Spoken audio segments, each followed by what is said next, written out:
Yep, y'all, that lady on the ground crying was my supervisor, and she was borrowing meat from one of our clients. Who even borrows meat? I never even heard of that before. But anyway, you'll find out today in today's episode of the Social Worker Chronicles that I'm calling The Meat, the Bleach, and the Lie.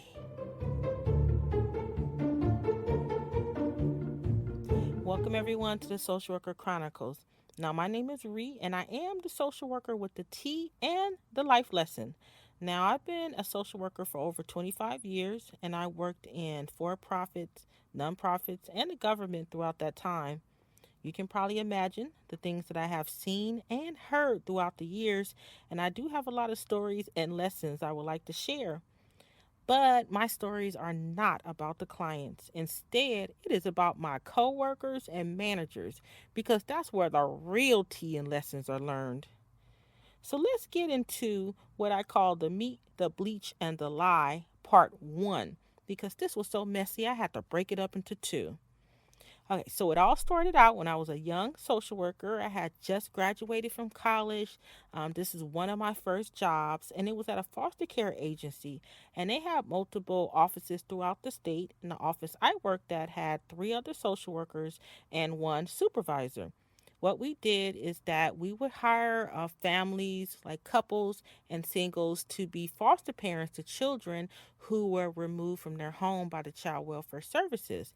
We would then monitor these families to make for sure that the people we hired, the foster parents, are providing all the necessary care to the children and that the children were safe while they were in their homes. It was a wonderful job. It was a great experience, and I met a lot of good people, children and the foster parents.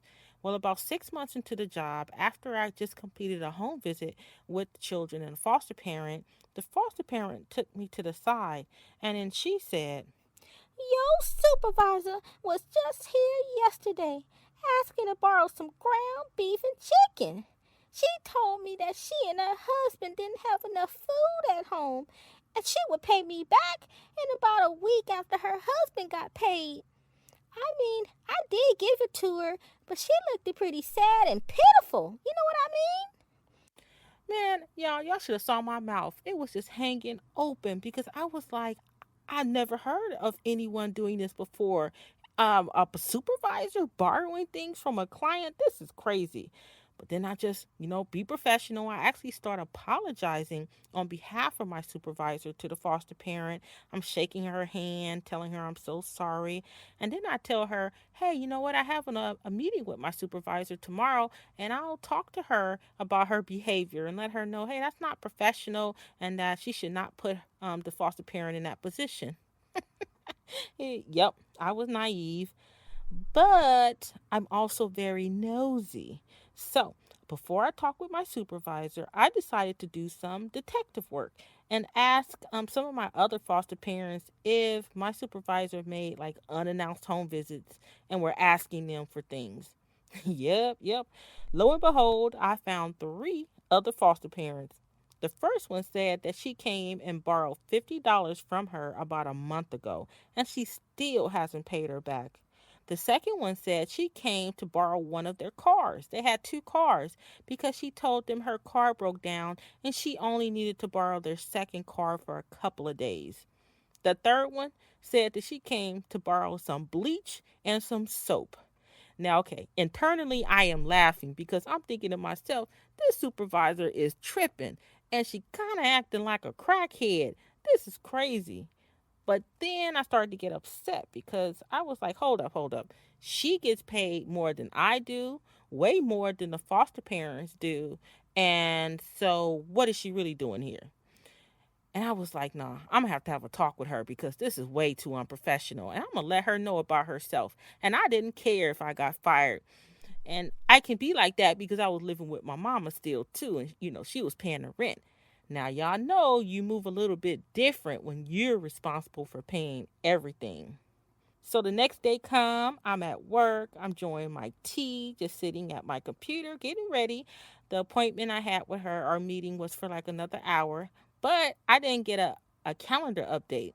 And it says our meeting had been changed to immediately, and instead of it being in her office, it was moved to the conference room. I'm like, oh, okay, this is all weird. I was like, but that's okay. We'll be in a bigger room and I can tell her more about herself. Well, I walk over to the conference room, and when I get in there, not only is my supervisor there, but also the office secretary and the agency executive director. I'm like, oh, okay, what's happening? But my supervisor, with her arms crossed and her face all scrunched up, she says to me, Ree, please have a seat. We have something to discuss with you. man, y'all ain't gonna believe what happened next. And that's why you have to stay tuned for part 2 of The Meat, the Bleach, and the Lie. And you'll find out the lesson that I learned from this situation. And also leave a comment if you've ever experienced anything like this at work and what did you do? Or maybe you know someone who experienced something like this and what did they do? Now, I do have a disclaimer about my stories because all the stories on Social Work Chronicles are based on my personal experiences and observations and may contain elements of creative licensing. No harm is intended towards any individual or group. The names, locations, and any likeness have been changed to protect the stupidity and the audacity of the people I have worked with. Thanks for watching the Social Worker Chronicles. Don't forget to like and subscribe so you can be notified when all of my videos come out. And always, please remember to take care of yourself because there is only one of you. Be blessed and stay thankful. Have a great and wonderful day, everyone. Bye.